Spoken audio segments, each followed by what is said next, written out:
livro Revolução contra a Revolução, certo? E a gente vai ver, então, o capítulo 4.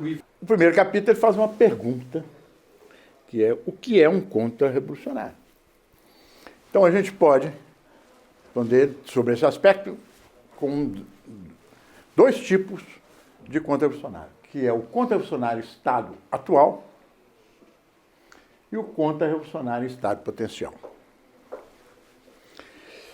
Eu pergunto aos senhores se os senhores têm esse conceito do que é o Estado atual, o que é o Estado potencial. Alguém sabe? Não, né? Então vamos entrar nos conceitos aí. Primeiro, o conceito de ato e potência. Esse é um conceito filosófico. Atual aí não quer dizer moderno, atualizado, não. Certo? Quer dizer de ato. Atualizado, sim. Atualizado em sentido de estar em ato. E potência. São duas coisas diferentes. Ato, uma definição filosófica. Ato é a forma assumida por um ser em um determinado momento. Sua realização. Atualização da potência, segundo um fim inerente ao ser. Alguém entendeu ou tem uma dúvida sobre a definição?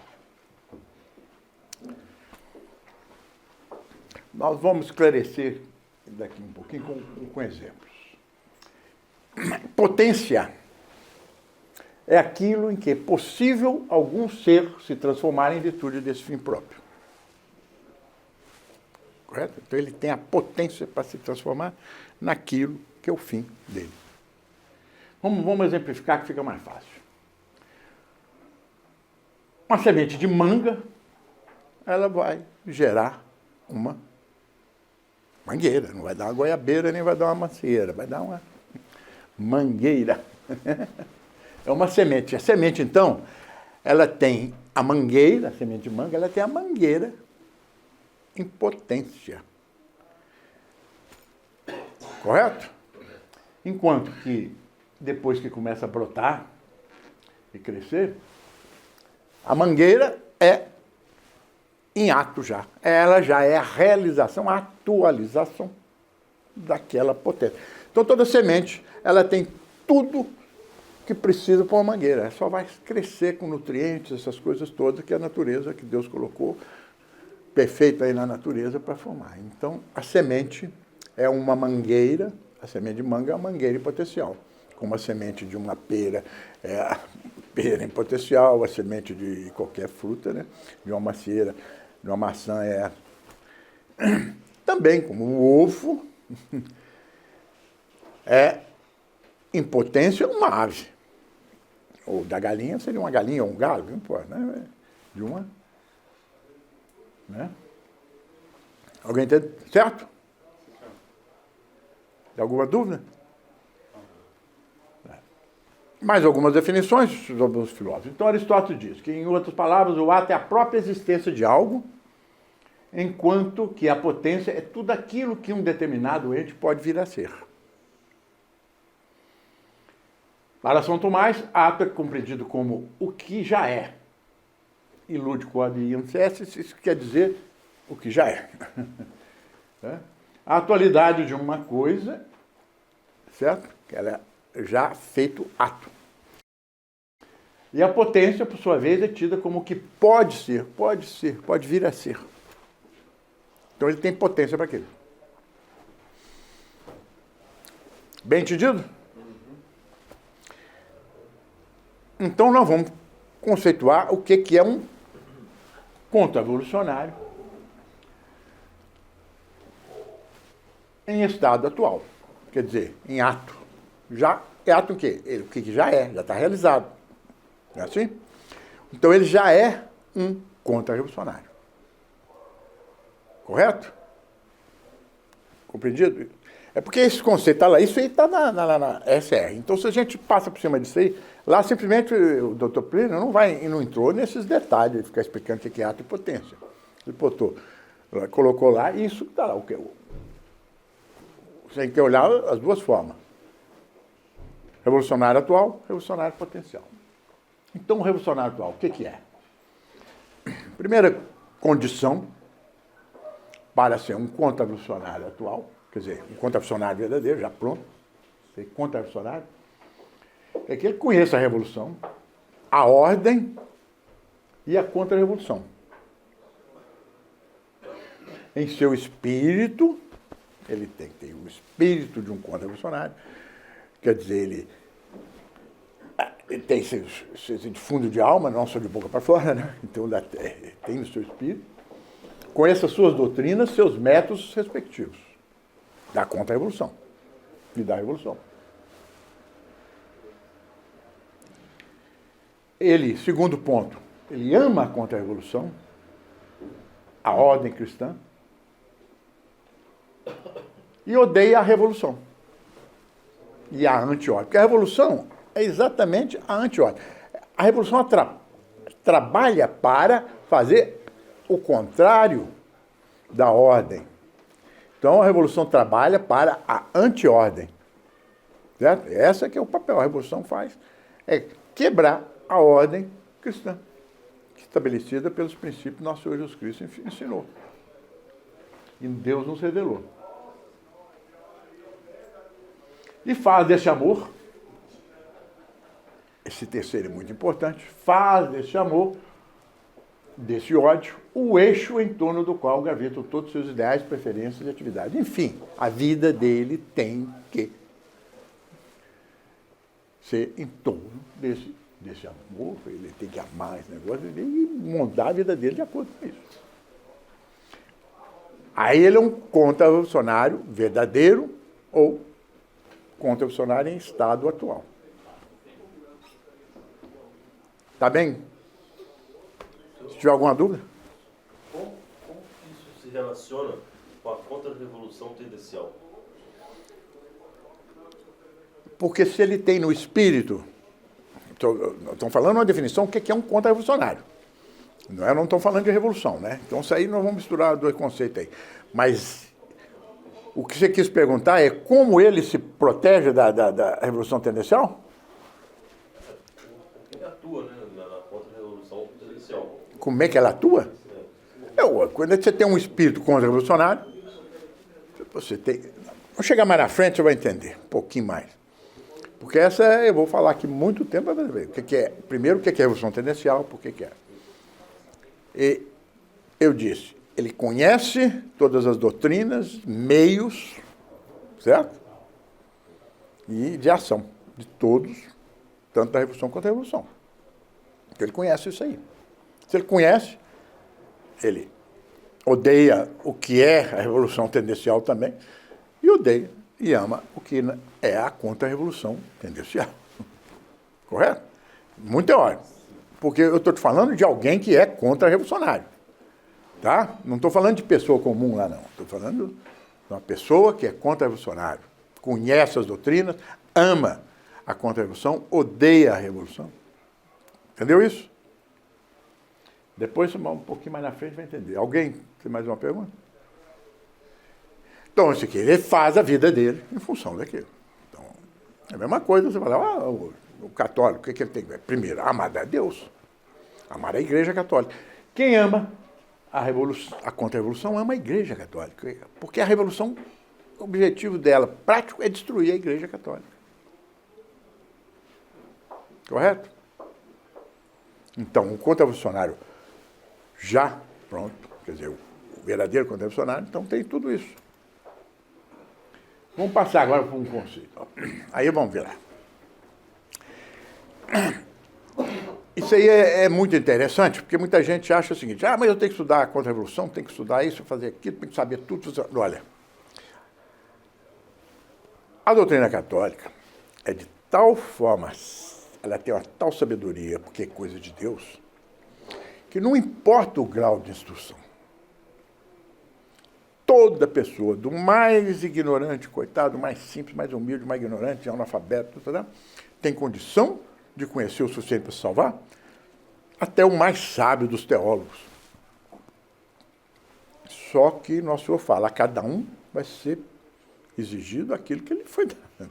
Se ele deu inteligência, se deu cultura, se deu posição daquilo, vai ser exigido mais. E aquela pessoa, não é em relação a pecado, não, é em relação ao que ele vai fazer na atuação na vida dele, contra-revolucionária, né? Não é... Aqui, hoje, a gente fala de contra-revolução. Para ser católico, você tem que ser contra-revolucionário. Mas na época, mesmo na Idade Média, o próprio camponês lá, analfabeto, o que tem, sabia muito bem como ser católico o suficiente. Não é pecar, não é isso aí, em forma alguma é pecaria.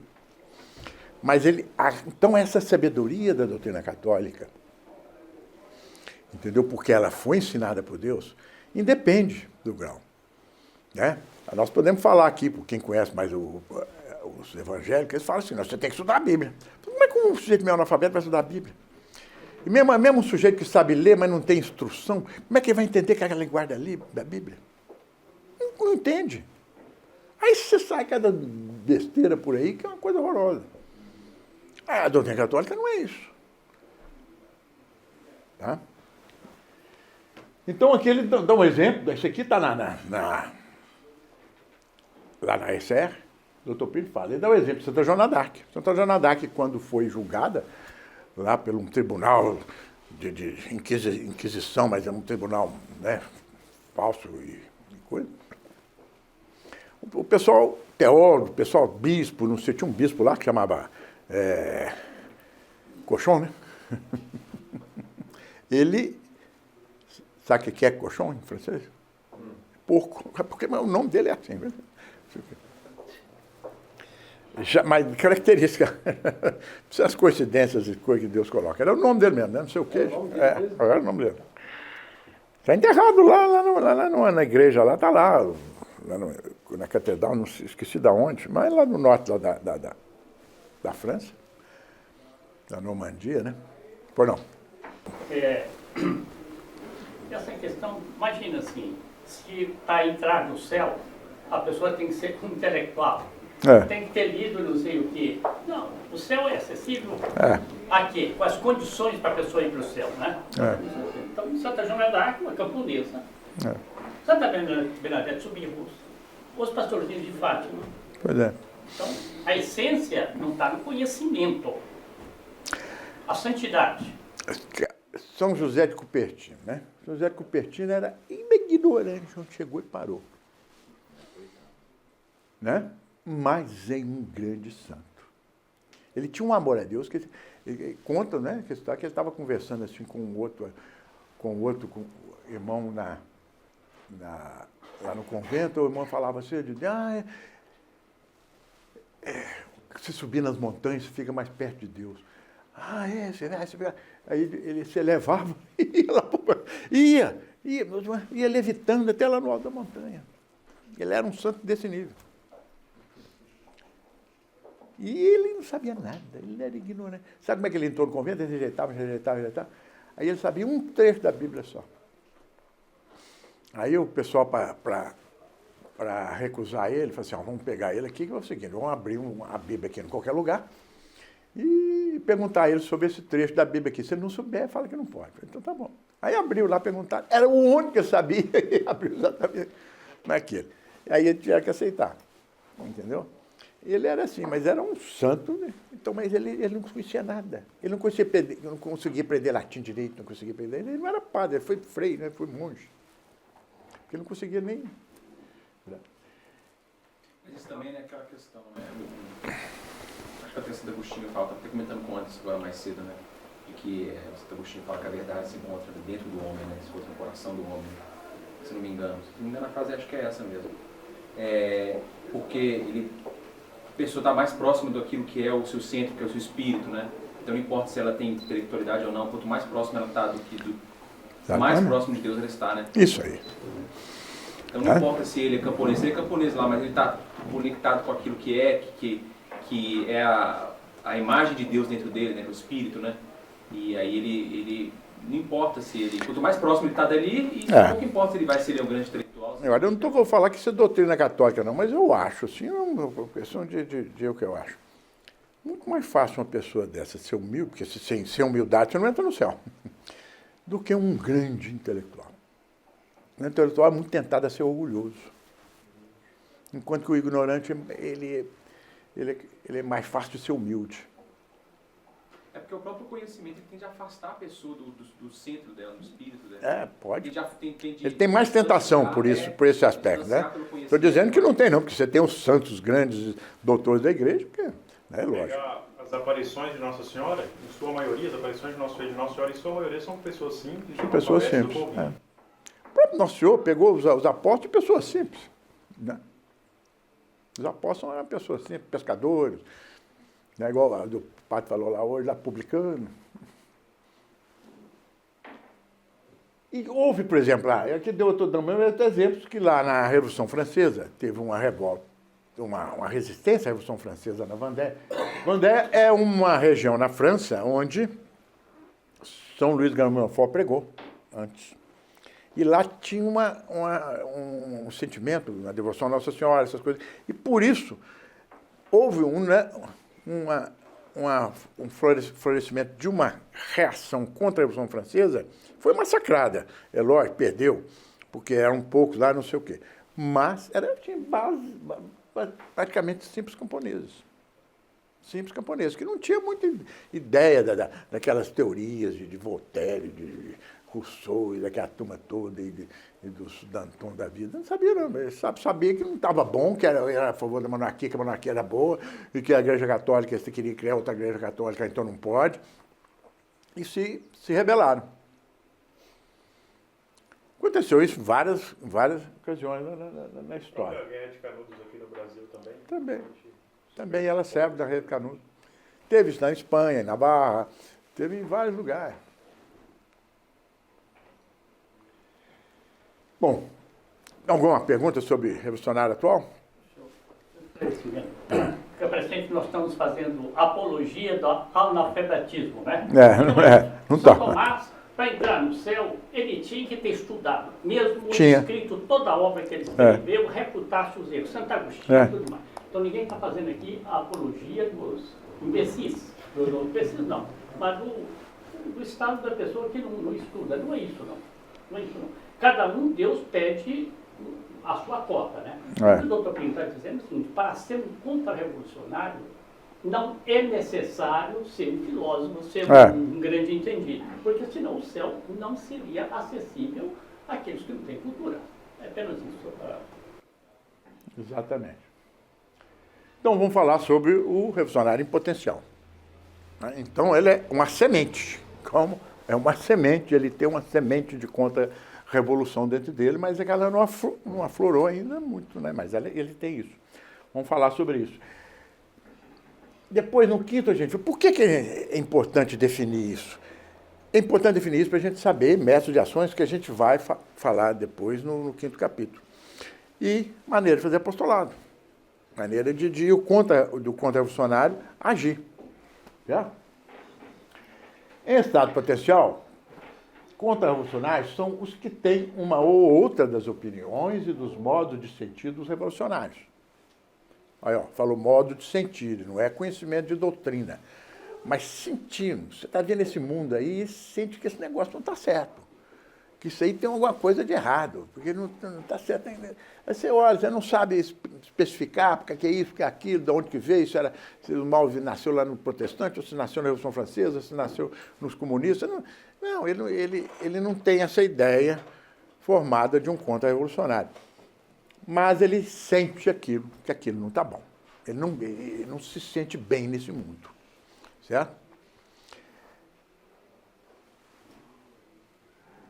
Por qualquer razão, que ele vai falar lá, por inadvertência, por qualquer outra razão ocasional, e sem que o próprio fundo de sua personalidade esteja afetado pelo espírito da revolução. Aí ele se preserva.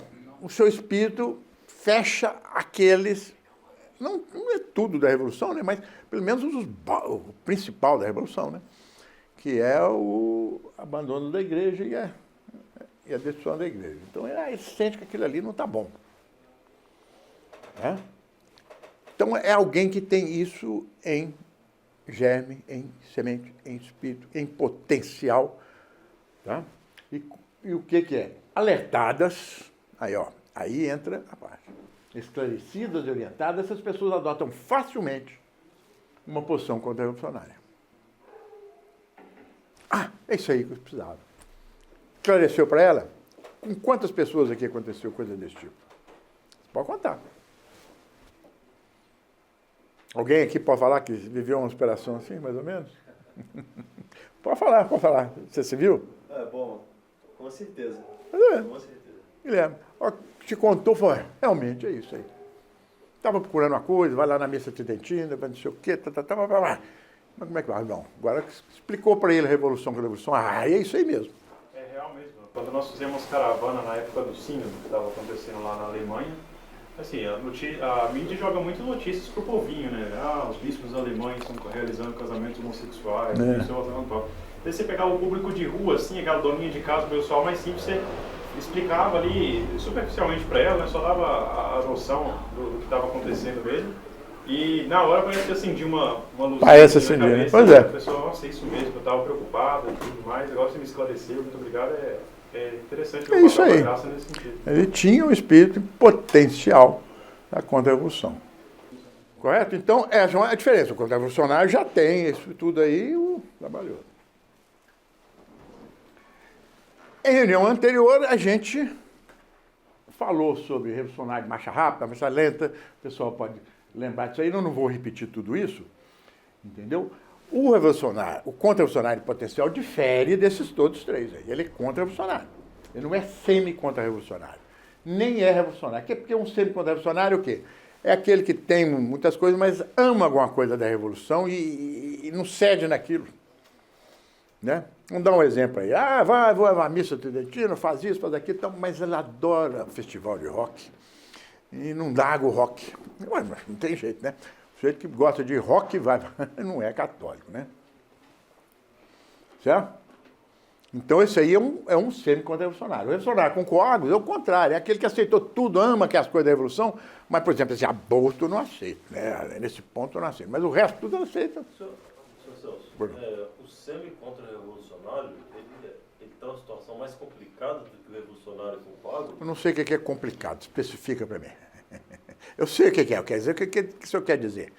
Ele está numa situação onde ele está com um fechamento maior para a graça? A diferença de um revolucionário sempre contra-revolucionário é que é o seguinte, o sempre contra-revolucionário tem mais conceitos contra-revolucionários, aceita mais valores contra-revolucionários na maioria e cede em alguns aspectos para a revolução. Enquanto que um revolucionário com coágulo de marcha lenta é aquele que ama a revolução e em alguns pontos ele resiste. Entendeu? A diferença é a o revolucionário com coágulos, ele pode estar no estado de ignorância?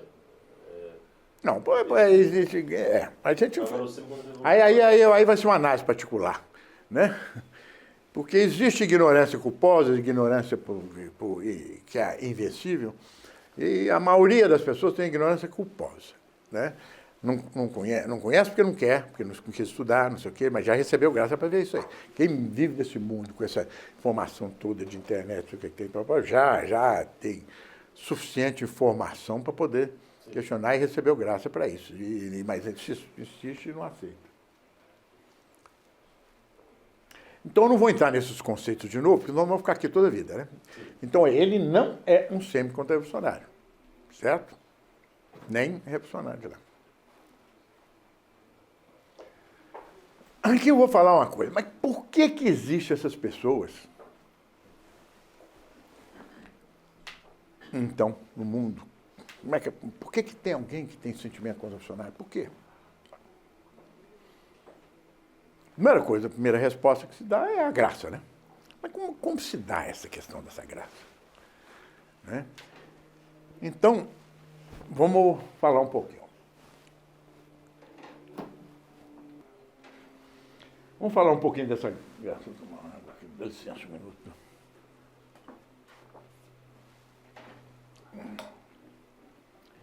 Ali o que eu falei. Existe essa heresia, a gente chama de heresia contra-revolucionária, porque ela é uma coisa que, hoje em dia, ela está nascida dentro da igreja. Esse progressismo, essa coisa toda, e querendo destruir a igreja por dentro, né? Mas a revolução, ela levou a tal ponto os erros, que a profissão de fé que se opõe a ela, quer dizer, do contra-revolucionário, toma tal limpidez, isso aí é uma palavra numa reunião que eu peguei do Dr. Pinto. O Dr. Pinto fala sobre isso aí. Ela toma tal limpidez e tal coesão que as relações de duas ou mais pessoas que professam com sinceridade essa profundidade especial da fé, entendeu? Chamada contra-evolução, cria dentro do vínculo da fé uma proximidade que as leva praticamente a um mundo doutrinário, mesmo sem ter trocado ideia. Entre um e outro, eles têm assim, uma certa doutrina comum entre eles, natural, por repudiar a heresia da contra-evolução. Leva-as a terem as mesmas convicções, opiniões, bem como a perceber, de forma semelhante, os avanços da revolução e a ter as devidas reações contra-evolucionárias. Por quê? Mas, pois não. Seriam as reações contra-revolucionárias? Tudo que você pode fazer. Tudo que você faz que não é revolução. É uma reação contra-revolucionária. Agora, inclusive, aí você pode... campanhas, apostolado. E a própria postura de vida sua. Tudo isso é reação contra-revolucionária. Certo? Desde uma campanha, desde livros que se escreve, desde de apostolado que se faça, até a sua vida própria de piedade.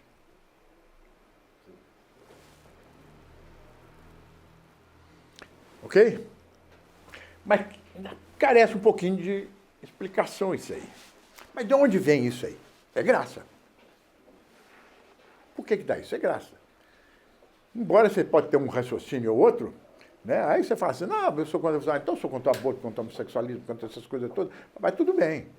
Né? Isso aí é uma coisa que você pode até deduzir em termos lógicos, mas isso aí é mais profundo, que ele chama lá, a profundidade da fé disso aí. Porque é até nos mínimos detalhes. Vamos dar... Eu vou pegar aquilo lá, isso aí já eu que coloquei. Existe entre os contra-revolucionários, então, segundo aquilo ali, um senso fidélio. Todo mundo já ouviu falar em senso fidélio? É o senso do fiel. Outra gente chama sensus fidei, quer dizer, senso da fé.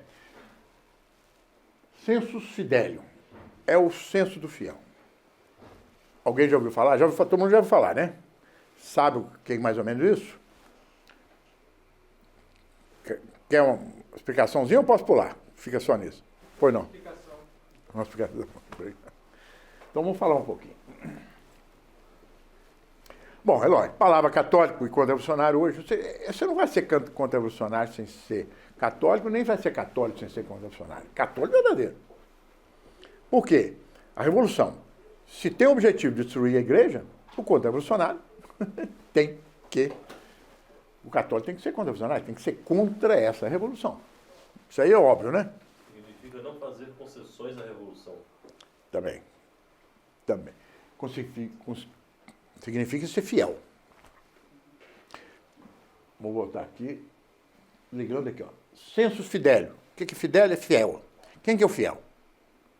Eu vou falar ali na frente o que é fiel. Fiel é o católico verdadeiro, né? Certo? Então, o católico verdadeiro, para ser fiel, ele tem que ser contra-revolucionário e vice-versa. O contra-revolucionário tem que ser fiel. Ah, mas você tem muitos protestantes aí que são contra-revolucionários, porque são contra o aborto. Etc. Sim, nesses aspectos são, mas ele não é inteiro.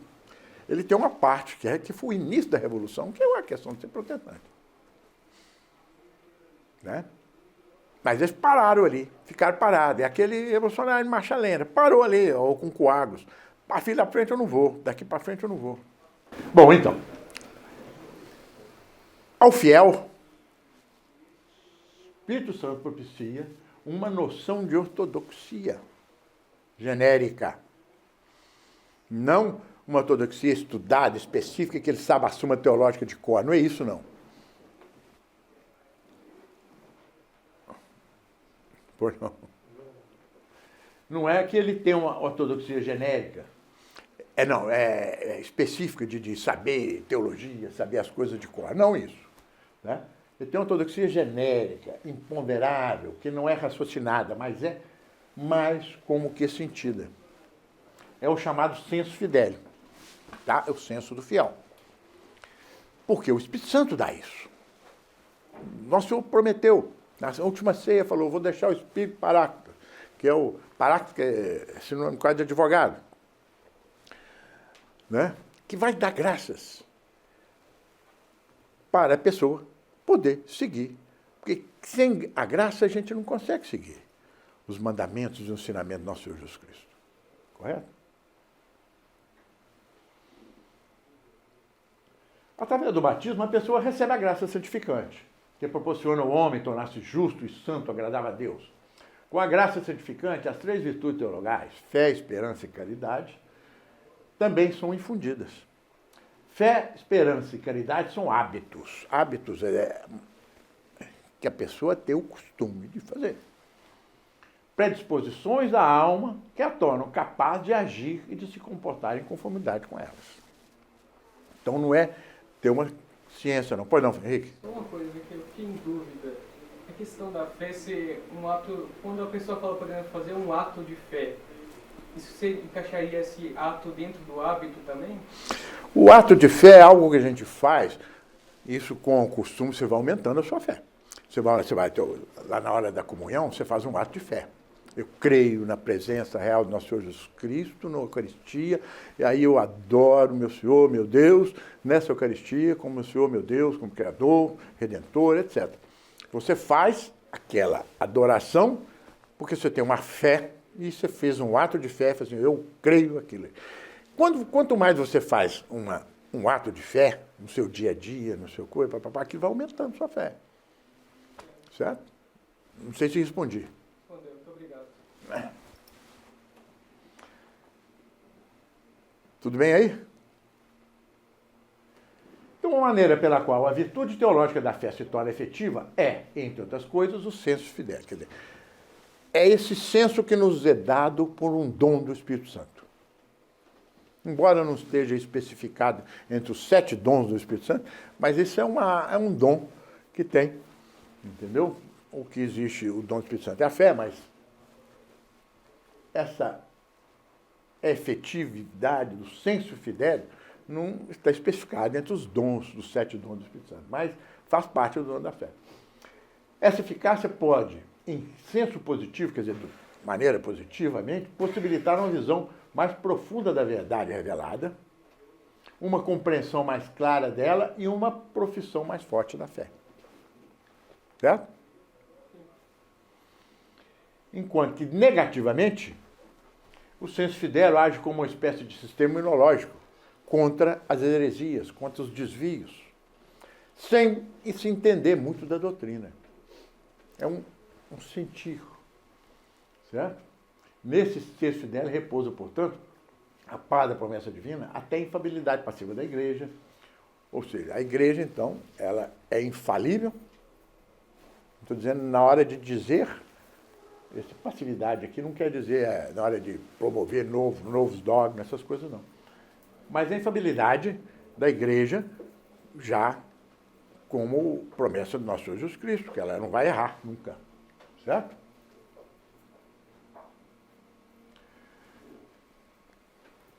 Só mais para explicar um pouquinho. São Tomás de Aquino diz que o reto juízo sobre as coisas divinas pode advir tanto da perquisição, que você pesquisar, olhar, procurar, da razão, o que diz respeito à sabedoria, como virtude intelectual. Mas pode também ter reto juízo segundo uma certa connaturalidade.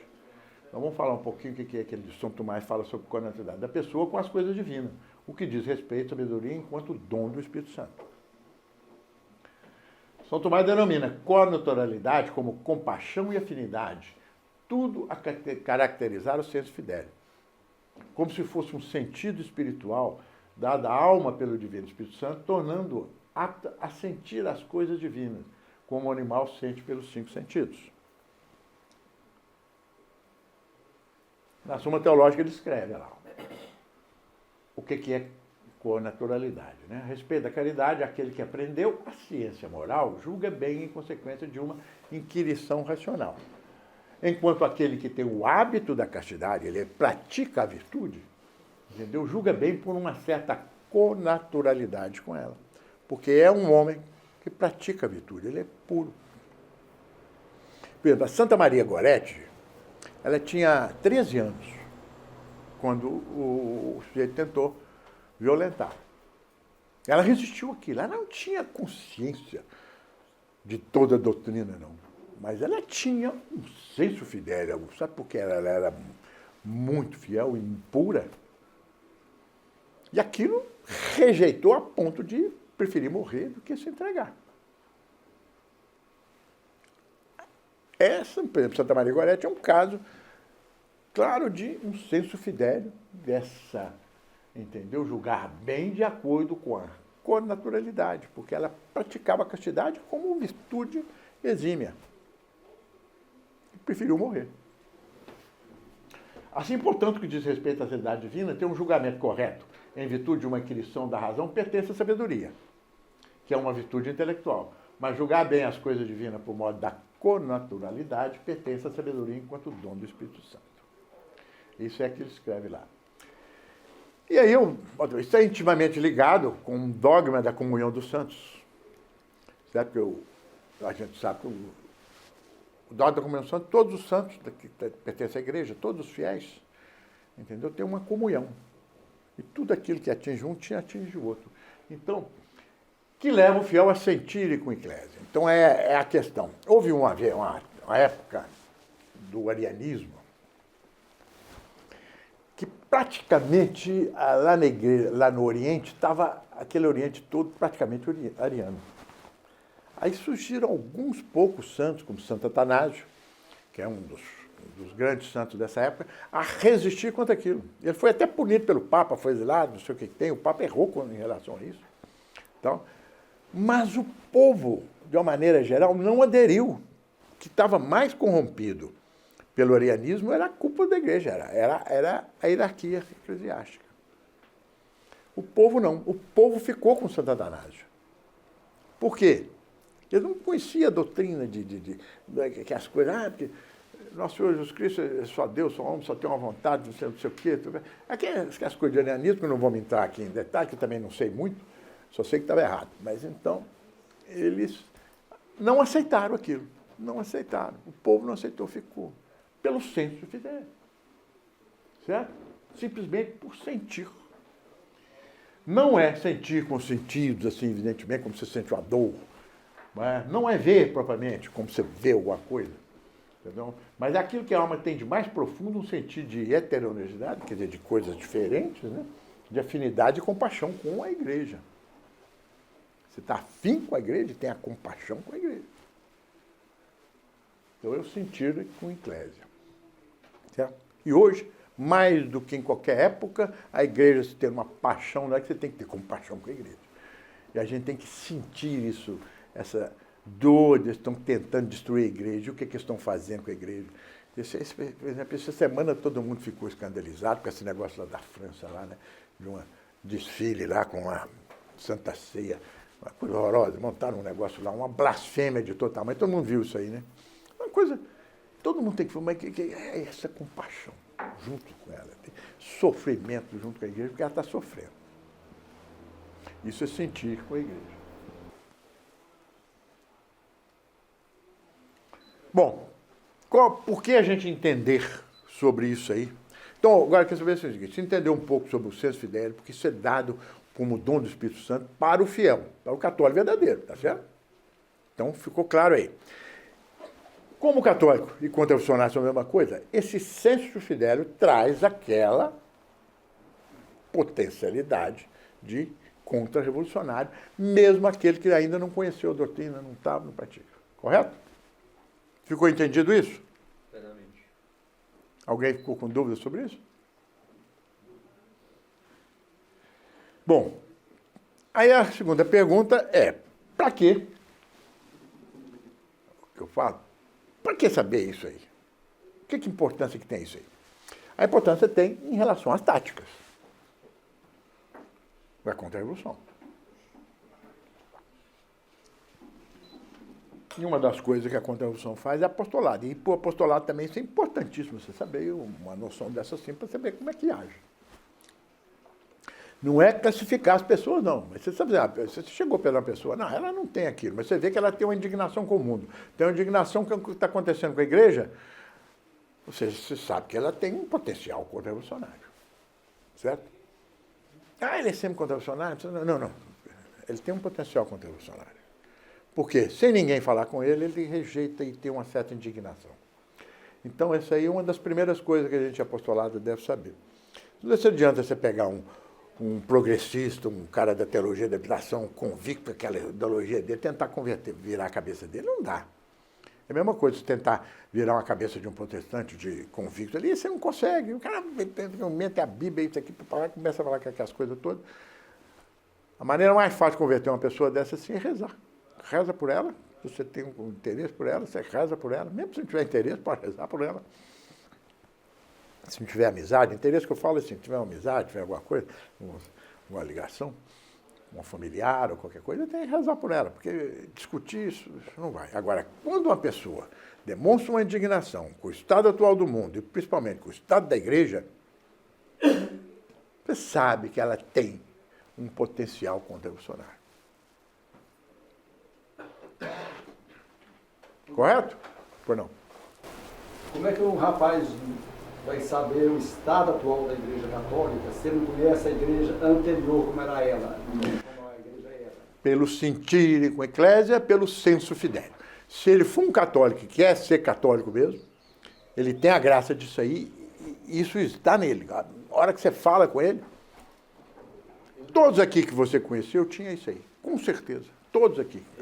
Tenho certeza absoluta que todos os jovens aqui que estão frequentando aqui agora, teve isso aí.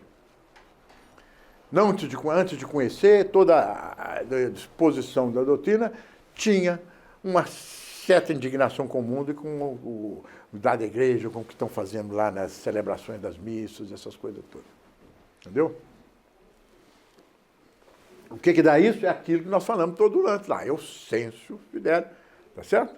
É aquele dom, aquela graça que Deus dá para o jovem fazer isso. Se ele corresponder um pouco, ele se indigna.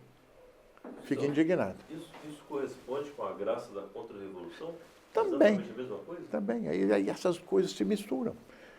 Porque como é que você vai ser um verdadeiro? Quando você fala de senso fidélio, você está falando do fiel.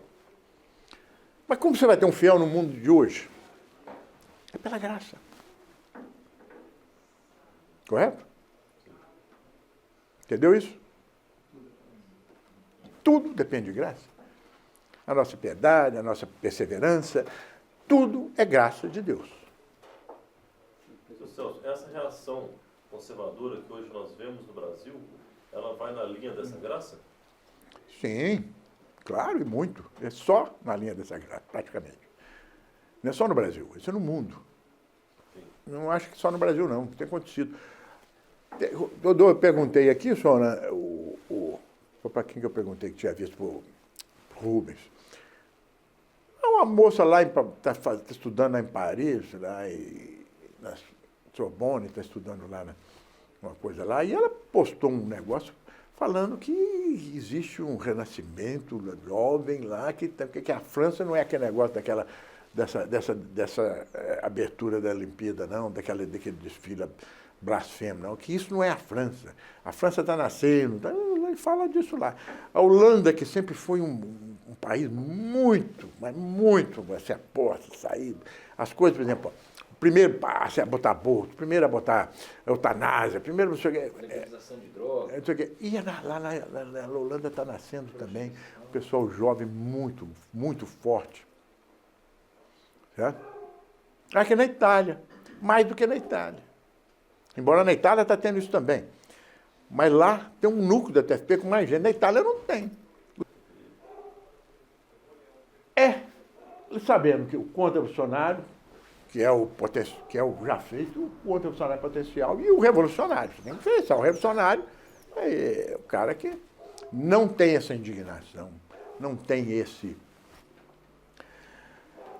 essa compaixão com a igreja que o cara está passando. Certo? Não tem essa afinidade com a verdadeira igreja. Certo? Pois não. Essa questão que o senhor fala aí da afinidade com a igreja, ele tem que observar bem isso daí, porque pega o youtuber conservador, sobretudo os que aborda o assunto religioso, né? Ele não pode... Aí tá coisa, ele está falando, se ele está abordando um assunto do Papa Francisco, alguma coisa que o Vaticano fez, o de Castelo e tal fez, ele não está falando de um terceiro ali. O senhor está... Estou tentando mostrar aqui. Certo. O senso fidel, ele está falando da mãe dele. Eu, quando falo da igreja, eu estou falando da minha mãe. Então, eu falo com respeito, com dor, que é diferente de constatar. Olha aqui, mais uma que o Francisco fez lá, entendeu? Roma, entendeu? Isso, cadê o sensus fidelio aí? Cadê o amor à igreja? Não é? Exatamente. Isso mesmo. Não, isso aí. Muito bem. Então, nós temos várias táticas. Em relação ao contrarrevolucionário atual, entendeu? A preocupação principal é o seguinte. Muitas vezes você tem um contrarrevolucionário atual, quer dizer, já é contrarrevolucionário, já é católico, já odeia todas as coisas da evolução, mas ele está sozinho.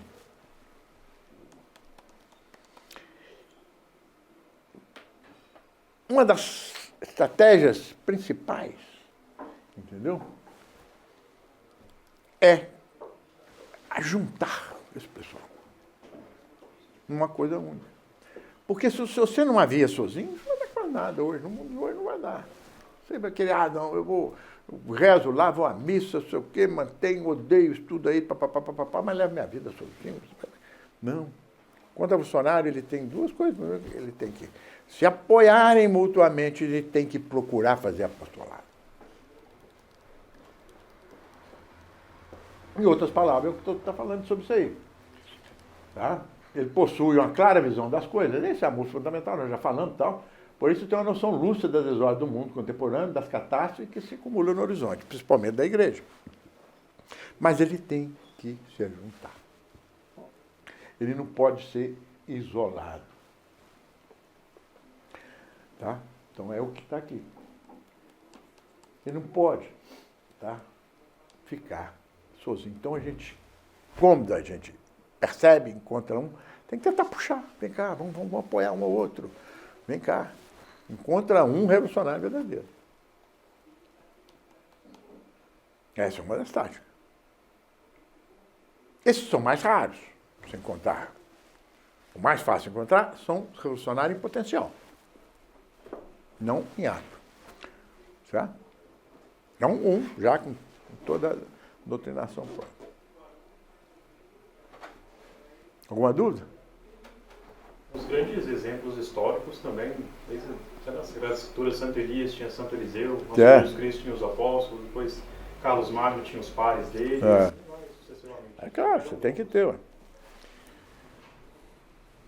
Todos os santos, por exemplo, Santo Inácio, um contra-revolucionário da época, fundou a Companhia de Jesus, para juntar o pessoal que era junto com ele para combater o protestantismo na época, que era a primeira revolução. Então, o perigo é esse aí, ele se isolar. Porque a tendência é se isolar. Por quê? Porque quer fugir do mundo. Eu não consigo viver lá, eu sou um contra-revolucionário, não aceito esse mundo. Aí se isola. Essa é uma tendência. Uma ação contra-revolucionária deve ter em vista, antes de tudo, detectar esses elementos, fazer com que conheça. Pô, é isso aí que nós falamos, certo? Ela pode realizar-se nos dois campos, né? Em ação individual, quando você conhece alguma pessoa, para fazer individualmente, tal, ou em ação em conjunto. Então, vamos passar rápido sobre isso aí. Isso aí não tem dúvida não, né? Isso aí é individual, conjunto não, né? Em relação ao contra-revolucionário potencial, é isso aí também, a mesma coisa. Deve apresentar a revolução contra a revolução em todos os seus aspectos. Você vê que é uma pessoa que é indignada com o mundo e tal, mas não tem ainda aquele conceito doutrinário. Vai lá? Não. Tem aquele conceito doutrinário, aquela coisa toda, então, entra aí, Sr. Walter. Salve Maria. Tudo bem? Tá? Então a gente tem que procurar manifestar, revelar isso para ele. Ensinar, fazer apostolado. Por isso é interessante saber os conceitos, né? Não para classificar as pessoas. Qual o nível de contra-revolucionário que ele tem, quanto sei o que tem, não é isso não. Os 50 sons de cinza aí. Tem 50 tons de cinza. O cara mostra uma indignação com o mundo e com o Estado da Igreja, ele é um contra-revolucionário em potencial. E como é que se trabalha ele? Revelando e mostrando o porquê dessas coisas todas e como é que a revolução age e como é que a contra-revolução tem que ser. Revelar tudo para ele, mostrar as doutrinas. Em relação ao revolucionário, a iniciativa contra-revolucionária é a contra... Isso aqui podemos ficar para depois, porque existem dois aspectos, né? Você faz uma ação contra-revolucionária, aí vem o pessoal da contra-revolução e quer destruir tudo aquilo que você fez. Tá? Mas não vamos entrar em muito detalhe sobre isso, não. Agora, porque acho que não vai dar tempo. Ao meio-dia, talvez, só. Agora são... Agora 5 para meio-dia? Isso, 6 para meio-dia, só para... Então está faltando muito pouco aqui, certo? Vamos passar aqui para ver, ó, né? Vamos só ler simplesmente, depois qualquer coisa a gente vê depois, né? Em face da evolução e da contra-evolução, não há neutros, tá certo? Esse negócio de falar, neutro para lá, não. Ou o cara é revolucionário, ou sempre contra-revolucionário, que não deixa de ser revolucionário, ou ele é contra-revolucionário. Pode haver isso sim, não combatentes, cuja vontade, cuja veleidade estão, porém, conscientemente ou não, em um dos dois campos. Por revolucionários entendemos, pois, não só os partidários integrais declarados da Revolução, como também os semi-contra-revolucionários. Nunca esquecer isso. Semi-contra-revolucionário está ajudando a Revolução, não está ajudando a contra-revolução. Foi parecido com aquilo que o Sr. Marco falou na reunião passada, né? Você tem falsa direita, já vou falar falsa esquerda? Falsa esquerda não tem, não tem falsa esquerda. Falsa direita você tem. Porque já é um desvio, você vai desviar o desviado, está desviado, né? Tem isso citado várias vezes, né? Seja o seu sim, sim, o seu não, não. É isso aí. Junta-se a mim, espalha-se. Exatamente. Ou seja frio, ou seja quente. É o mesmo princípio, é o mesmo princípio. Tudo está nessas leituras. A evolução tem progredido à custa de ocultar seu vulto. Isso é importante. Seu espírito verdadeiro, seus fins últimos. O demônio, ele não chega e se declara. Porque quando você fala em revolução, você está falando do demônio. Certo? Então ela age com os princípios dela, ela não se declara. Se ela chegar aqui e falar assim, ó, eu quero chegar no reino de Cristo, Satanás, e quer que me adora, aí todo mundo sai correndo dele. Então ele vai aos poucos corrompendo as pessoas para chegar no ponto. Tá? Isso aí é do demônio. Então o que você tem que fazer? Mostrar e desmascarar isso aí. Mostrar isso claramente. Essa tática, você tem que mostrar isso. Correto? Tem dúvida? Desmascarar esse vulto total para que a pessoa que esteja, para que um semi-contra-revolucionário, por exemplo, ou um contra-revolucionário em potencial fique assustado com o vulto total, é isso? Tá aqui, ó, a última palavra, isso aqui é da Revolução contra a Revolução, foi tirado lá do livro, né? Arrancar-lhes, assim, os véus e desferidos mais duros dos golpes. Se você desmascara a Revolução, é o mais duro dos golpes que ela pode ter, porque ele quer agir enganando, subterfugiamente, né? Escamoteado. Isso é coisa do demônio, mentiroso, né? Quer parecer uma coisa e é outra, né? Por trás, aquele negócio. O semi-contra-revolucionário, como aliás também o contra-revolucionário, tem os coágulos revolucionários. Com coágulos e semi-contra-revolucionário é quase a mesma coisa. O que difere, como eu falei, é só a dosagem. O semi-contra-revolucionário ela adota mais coisa contra-revolucionário do que revolucionário. E o revolucionário com coágulo adota mais coisa da revolução e só tem um detalhe ou outro da revolução que ele não aceita. Possibilidade de colaboração. Isso aí é importante. Essa colaboração cria problema especial. Até que ponto ela é prudente? Tá? O protestante hoje ele é contra o aborto, contra a casamento opcional. Pode, sim. Não vou não, tá certo. Se ele está lá fazendo a coisa dele lá contra isso aí, tudo bem. Pode dar o apoio ou pode receber o apoio dele. Mas não passa disso, não. Não pode passar disso, não. Não pode entrar em meta. Não, então vou lá no seu templo lá para a gente fazer. Não, de jeito nenhum. E nem ficar chamando ele para ficar também. Né? Tem limites. Passando rápido sobre isso aí por causa do tempo, né? Tá? Quanto ao festivo revolucionário em via de greve, é petulante, verboso, feito, certo? Então ele vai. Isso aí nós falamos, está falado nesses vídeos. O Guilherme conta muito caso. Você chega lá, o cara começa a gritar lá. Eu lá em Brasília outro dia. Tá lá fazendo coisa, chegou as mulheres falando palavrão, fazendo essas coisas. Eles são desse jeito. O revolucionário é desse jeito. Né? Quando não tem adversário diante de si, ou os tem fraco. Contudo, se encontra quem o enfrenta com a ufaninha à rua, ele se cala e organiza a campanha do silêncio. Se ele não pode te derrubar nos seus argumentos que tem, ele não. O negócio é ele não falar nada dele, deixa esse pessoal lá que vai ser esquecido. Eles vão ficar sem conhecimento. Um silêncio em meio ao qual se percebe discreto zumbido da calúnia que ele é por trás. Ou algum murmúrio contra o excesso da lógica do adversário. Bom, isso são coisas que dava para a gente conversar muito aí, só por causa do tempo não dá, né? Então, isso aí, para terminar, essa frase do Luiz Veillot. Luiz Veillot ele foi um pensador da época dos ultramontanos, né? Logo depois da Revolução Francesa, no século XIX. A interrogar o silêncio, ele nada vos responderá. Então, se você dá um silêncio, o pessoal não vai falar nada, nem bem nem mal. E o quarto é a questão das elites. Certo? O que toca no mundo, tanto a revolução quanto a contra-revolução, é elite. Aí não é elite de dinheiro, não, tá certo? A elite de fidelidade à igreja. A fidelidade à contra-revolução. Certo? E à revolução. Existe. Quem tocou a Revolução Francesa foi uma elitezinha ali. Não foi o povo, não. Da mesma forma, comunista, qualquer revolução que teve no mundo, o protestante, etc., o povo outro foi dirigido como massa. Então, você tem que saber que a massa, ela não age por si só. Não é a massa que faz as coisas. Ela é sempre liderada, ou por um lado bom, ou pelo lado mau. E esse lado bom que lidera é chamado de elite. Certo? Não é elite nobreza, essas coisas. Isso também tem alguma influência, né? Pelo lado bom, mas não é assim. É uma minoria organizada.